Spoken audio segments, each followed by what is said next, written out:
Haftaning eng qaynoq yangiliklari bilan studiyada Zahraxon Samijonova. Assalomu alaykum. Hafta eng yaxshi yorqin yangiliklar bilan boshlandi.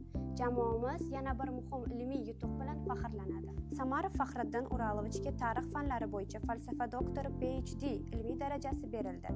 Yaxshiboyeva Setora Toshpo'lat qiziga ta'lim va tarbiya nazariyasi hamda metodikasi ixtisosligi bo'yicha dotsentlik ilmiy unvoni berildi. Universitetimiz talabasi Asilbek Xushvaqtov Qozog'istonda bo'lib o'tgan MMA Elash Pride Fight FC Rizon 9 chempionatida faxrli birinchi o'rinni qo'lga kiritdi. Yuksak e'tirof, munosib mukofot Qarshi xalqaro universiteti talabalari Turdiyev Abdulfayz Sherali o'g'li hamda Islomova Sadoqat Azim qizi 2025-2026 o'quv yili uchun ta'sis etilgan davlat stipendiyalari guvohnomalari topshirildi.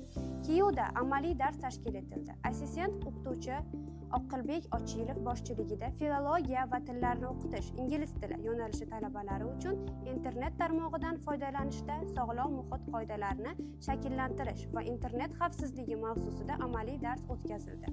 Adrenalin, strategiya va haqiqiy jamoaviy ruh uyg'unlashgan kiber sport musobaqasining 3-turi muvaffaqiyatli bo'lib o'tdi. Amaliy bilim, kelajak kasbiga yo'l. Qarshi xalqaro universitetida Qashqadaryo viloyati bojxona boshqarmasi mas'ul xodimlari ishtirokida talabalar uchun maxsus o'quv mashg'uloti tashkil etildi.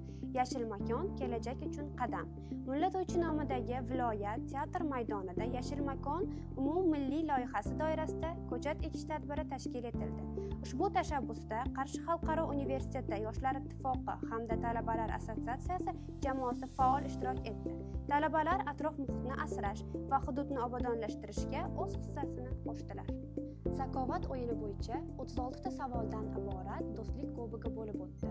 Bu oddiy turnir emas edi. Ishtirokchilar 6 ta tur davomida 6 xil jamoa bilan bellashdilar. Eng so'nggi yangiliklar bilan Kyiv Digest.